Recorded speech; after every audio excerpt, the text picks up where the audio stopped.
کہ جو لوگ نیکیاں کرتے ہیں، نیکیوں کی تلقین کرتے ہیں، ان کے کہنے پر، ان کے بنائے ہوئے اصولوں پر جب کوئی آدمی عمل کرے تو اس کا فائدہ کیا ہوتا ہے؟ اس کا فائدہ یہ ہے کہ وہ نیک ہو جاتا ہے اور اس کی نیکی کا اثر نیکی کی طرف بلانے والے کو بھی پہنچنا شروع ہو جاتا ہے۔ میں آپ کو ایک حدیث پاک سناتا ہوں۔ ہمارے سامنے قبلہ شیخ الحدیث تشریف فرما ہیں، اس میں کوئی کمی ہوگی تو میں ان سے رہنمائی لے لوں گا۔ سید عالم صلی اللہ علیہ وسلم نے ایک صحابی سے پوچھا، بات لمبی ہے، میں اس کو مختصر کرنا چاہوں گا،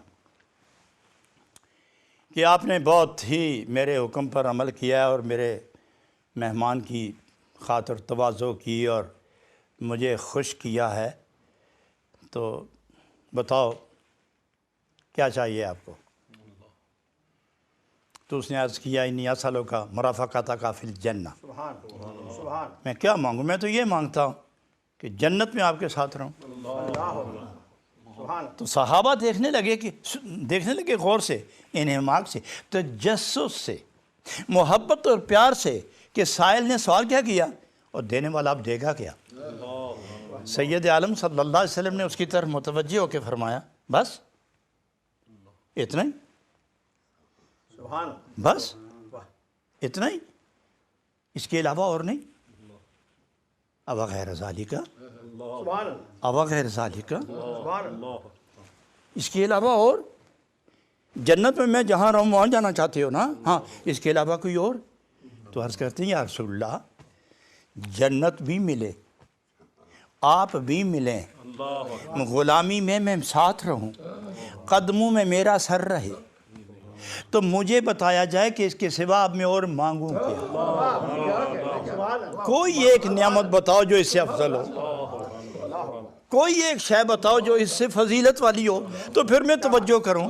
جب نعمتوں کی آخری انتہا ہے، وہ اس انتہا پہ میں پہنچ گیا ہوں، اب میں کیا مانگوں؟ اس کے بعد صرف خدا ہے، تو یہ کیسے ہو سکتا ہے کہ جہاں آپ ہوں گے وہاں خدا نہیں ہوگا؟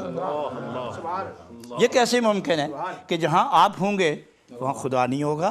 میں تو آپ کے قریب چلا گیا ہوں، آپ روز خدا کو ملیں گے، میں روز جلوے دیکھوں گا۔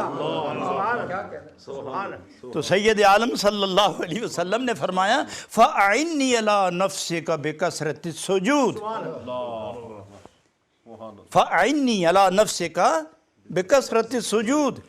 پھر میرے صحابی، میں تم سے ایک بات کہنا چاہوں گا کہ تم کثرت سے سجدے ادا کرو، ان سجدوں سے مجھے تقویت پہنچے گی اور میں اس کے بدلے میں تمہیں جنت عطا کر دوں گا۔ حضرات گرامی، میں یہاں ایک سوال کرنا چاہوں گا کہ ایک صحابی کی نمازوں سے نبی پاک کو کیا تقویت پہنچتی ہے؟ کیا نبوت میں اضافہ ہوگا؟ کیا کمالات نبوت میں اضافہ ہوگا؟ کیا اظہار قدرت میں کوئی اضافہ ہوگا؟ جو ہے وہی ہے۔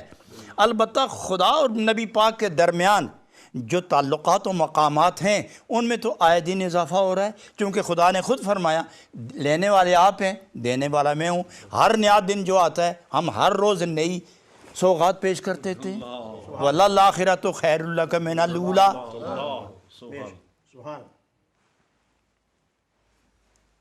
تو یہ تھی وہ کیفیت۔ تو پھر کیوں فرمایا فَأَعِنِّي عَلَىٰ نَفْسِكَ بِكَثْرَةِ السُّجُودِ؟ حضرات گرامی، پہلی بات تو یہ کہ اسے شوق عبادت اور عبادت میں جو لذت ہے، لذت میں جو کیفیت ہے، کیفیت میں جو جذب کا مقام ہے، اس کو اس طرح مائل کیا جا رہا تھا کہ تم اس مقام پر پہنچو، اور اپنے غلاموں کو یہ بات بتائی کہ تمہارے کہنے کے بعد جو نیکی اختیار کرے گا اس کو بھی فائدہ پہنچے گا اور بولنے والے تمہیں بھی فائدہ پہنچے گا۔ حق کی طرف بلانے والا، تمہارے بلانے پر جو آئیں گے لوگ ان کو بھی فائدہ پہنچے گا اور بلانے والے تجھے بھی فائدہ پہنچے گا۔ اسی طرح اب میں آگے چلتا ہوں کہ مثلاً ایک عالم دین ہے، وہ اپنے مقتدیوں کو کچھ ارشاد فرماتا ہے اور مقتدی اس پر عمل کرتے ہیں۔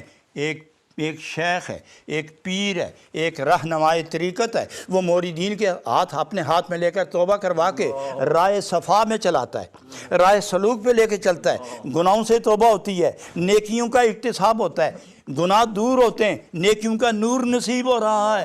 اب یہ جتنے موردین 50 ہیں، 2 ہیں، 100 ہیں، 1000 ہیں، لاکھ ہیں، یہ جتنے جب نیکیاں کریں گے تو ان کی نیکیوں کی قوت اور نور کی برکت اس کے پیر کو ملے گی، جس سے ان کے درجات بلند ہوتے جاتے ہیں۔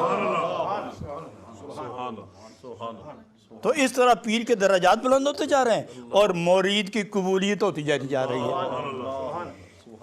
تو اس لیے اللہ رب العالمین کے اس پیارے محبوب نے فرمایا آدمی را دشمن پنہاں بسے، آدمی با حذر عاقل کسے۔